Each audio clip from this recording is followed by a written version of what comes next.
this is to the folk that this is to the people that think that they not even think. I started yesterday, so I'm way wrong. Okay. For the folk that have a whole lot of American pride because of freedoms and stuff like that, I'm about to offend you within reason of the truth, real quick. But this nation never cared about your freedoms. Your freedoms are only kept intact due to the convenience of the rulership at hand. For instance, I hear, the U.S. government talking about drafting people, men from by age probably 16, 18, all the way up to 26. Now, what if those men were Christians? Thou shalt not kill. You think that this nation is going to give a damn about your freedom, your religious freedom, when it comes to drafting your ass to the war? You think this nation is going to give a damn about any type of freedoms they allow you to have due to the convenience thereof within the society and the realm that you exist in? Because home of the free, land of the brave, or whatever the bullshit Monica the Americans want to, yeah. You think they're going to care? No, they're not going to care. The only thing they're going to care about is that M16 in your hand. They don't give a damn what kind of, they don't care what kind of act of murdering is, killing is.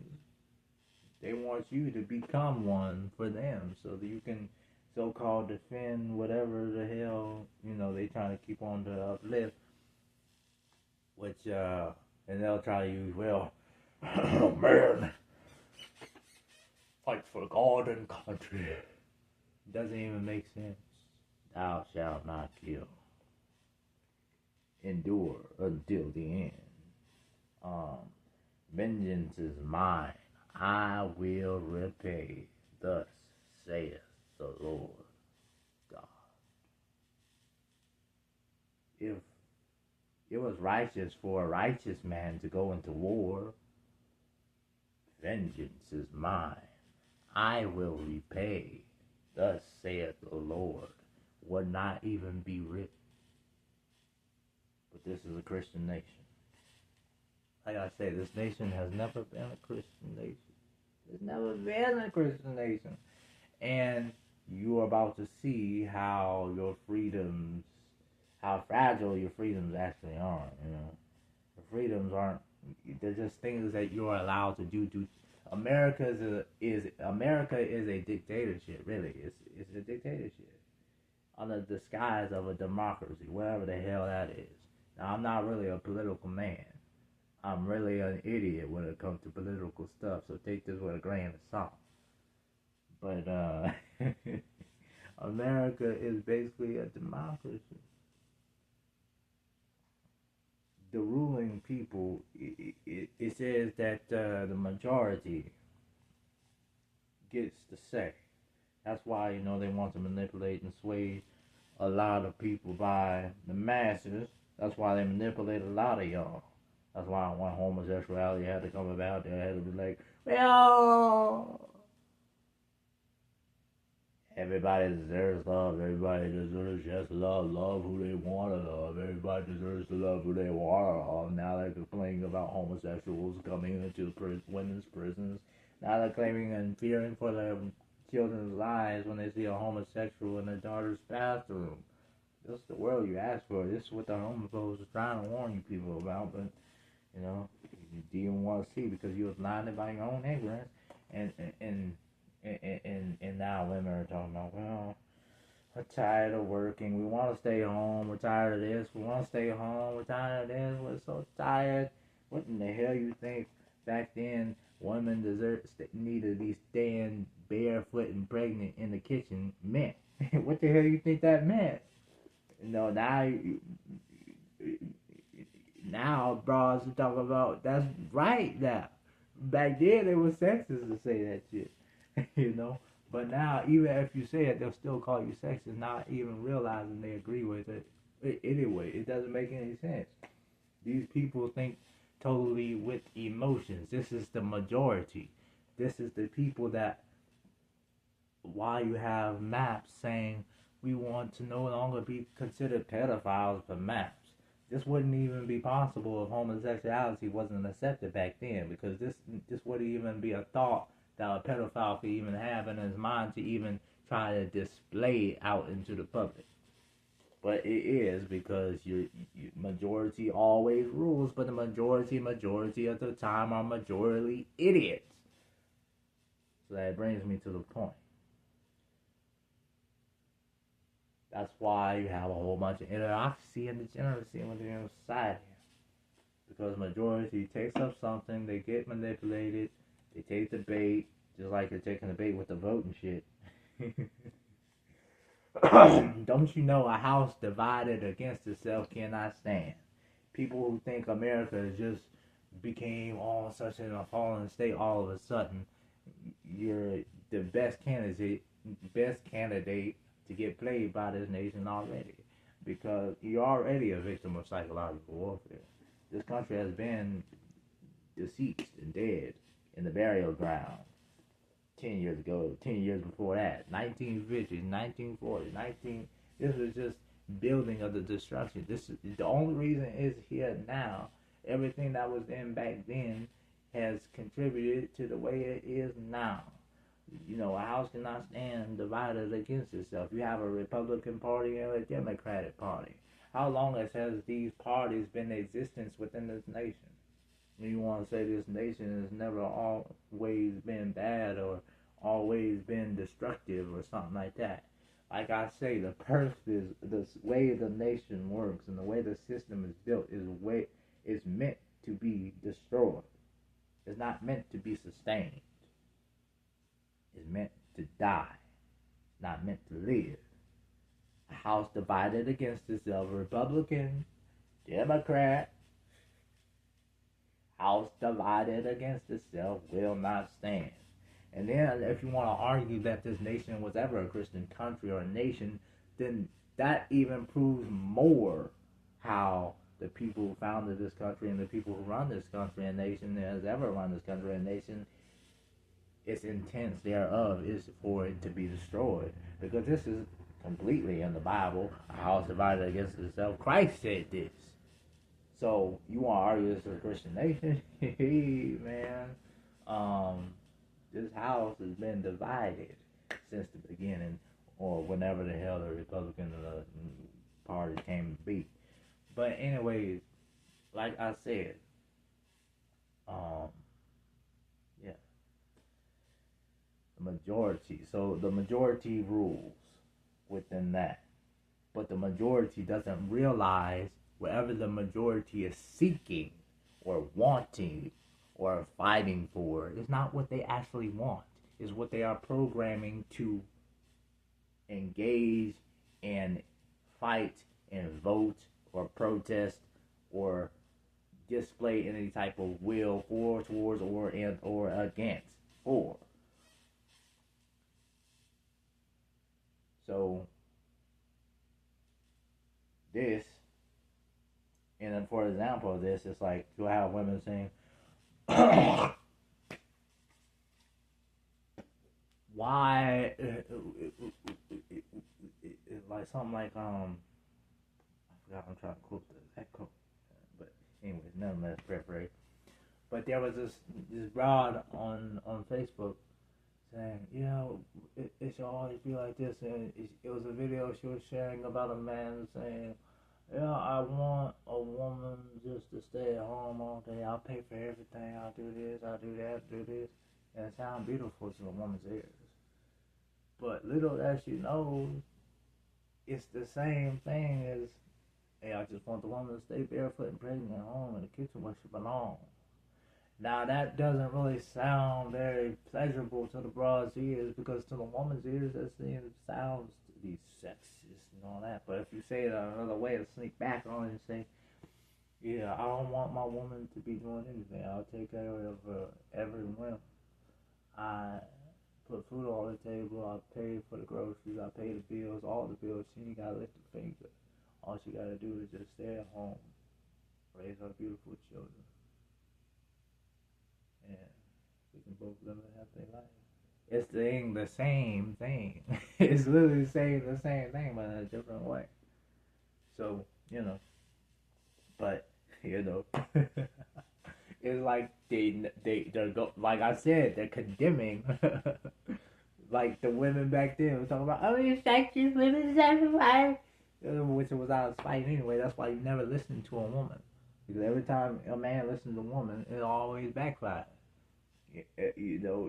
Y'all listen to the broad about giving her work. Remember, now the women don't even want to work now. They want to stay at home, barefoot and pregnant in the kitchen.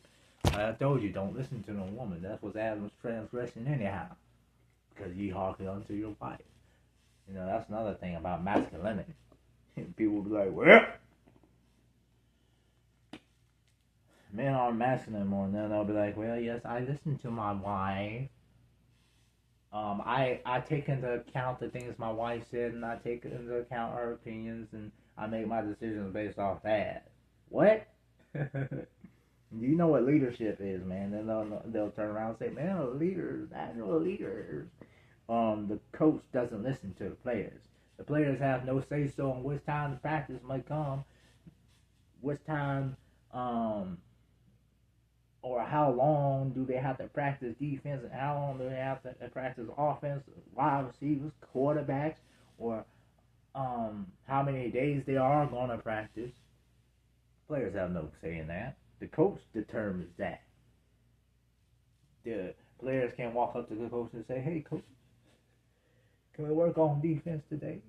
And the coach had plans to work on offense, all his plans for the day. Offense. No, we're working on offense. No, we're working on defense tomorrow. Go ahead and line up. Hey, coach, can we cut practice short? About 2 hours and we're about 5 hours yesterday. And no. We need to get these plays in. We got a game coming this week. We got a game coming this weekend. And we have to make these plays and get it right. So we have to practice extra time. Get back in line. Look at that. So, and listening to your wife is part of Adam's transgression. That's the thing that always shocked me, man. It's Christian men talking about, well, yeah, I listen to my wife. What? Did you not read Genesis, man? The Lord said unto Adam, because ye hearken unto the voice of your wife. A woman can't submit to you and everything if you hearken unto her voice. You basically submitting to her. So, if that's the leadership thing. So I learned that many men don't know what leadership is. It is not that they're not being looked upon as being leaders. Most of the people that do are and are looked upon as being leaders and get very prosperous within the things of life, consistent to a man, don't have anything to do with masculinity or leadership, not actual masculinity and leadership. As also in the ways that they pertain to be a masculinity and leadership. Now, I'm going all over the place with this. I think so.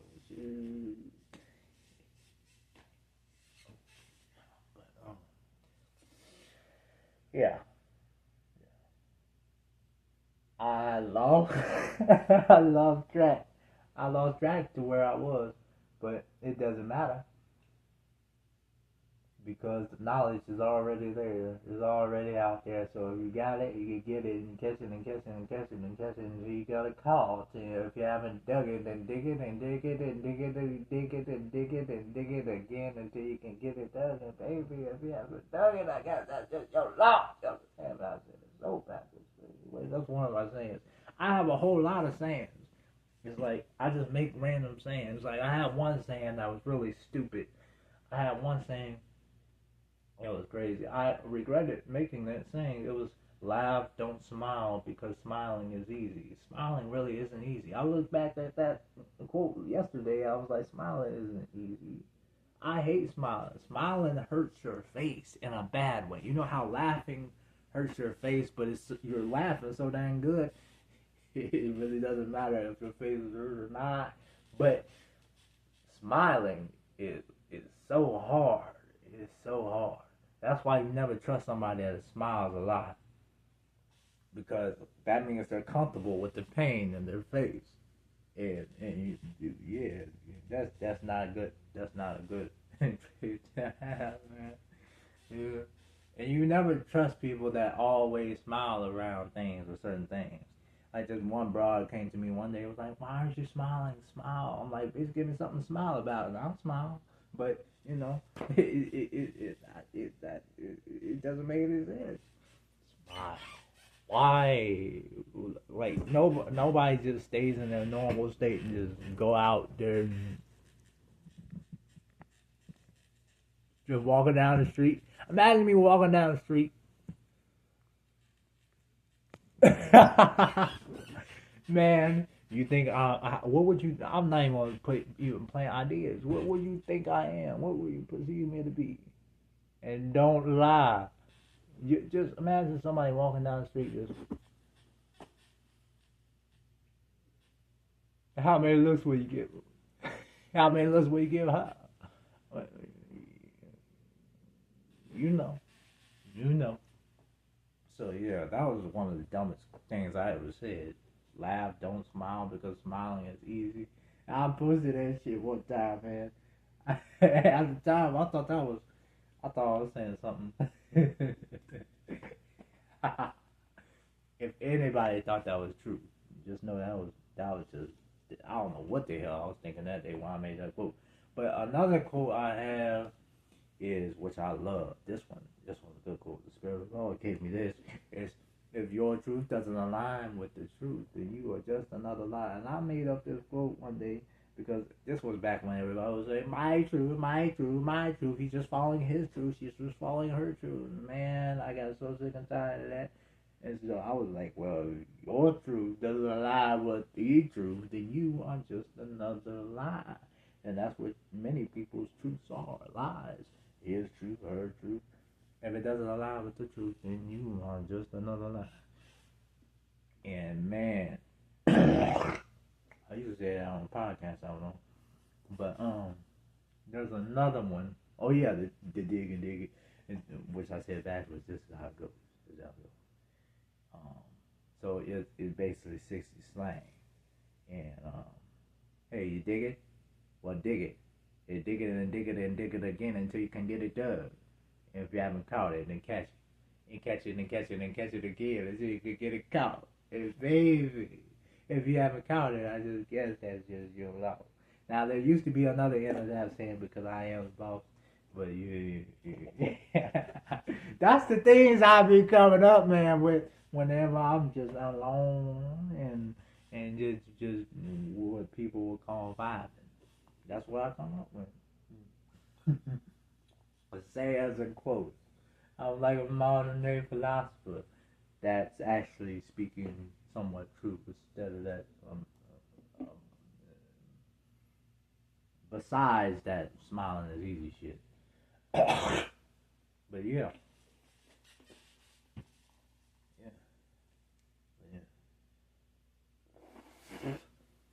Oh yeah.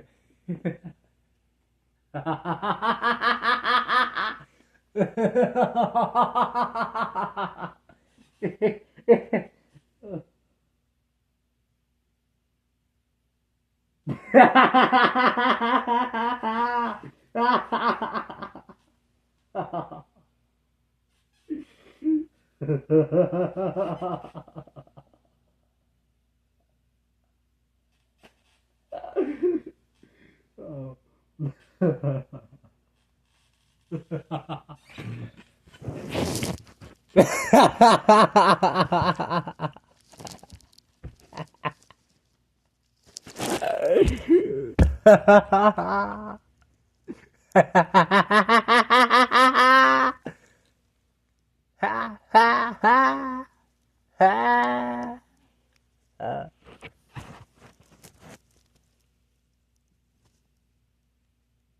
Yeah. Oh man, look at my beard though. And it grows. I was gonna cut this, but then I looked in the mirror, and you know what's funny? This side is big. But before I cut it, before time, this side was bigger than this side. But now this side is bigger than this side, which is crazy because they switch places on each other. But anyway, boy, now you know what. Look at it. Look. So if you're watching, you know why I didn't cut it. You can't say. Look, I ain't got no any type of products on this. I don't. The only thing I do is wash it every now and then. But I gotta keep the nature on this show. I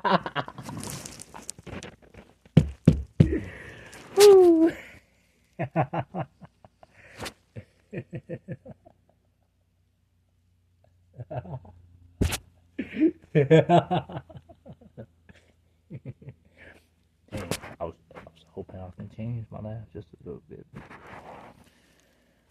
It didn't work that time. Anyways, y'all have a good day.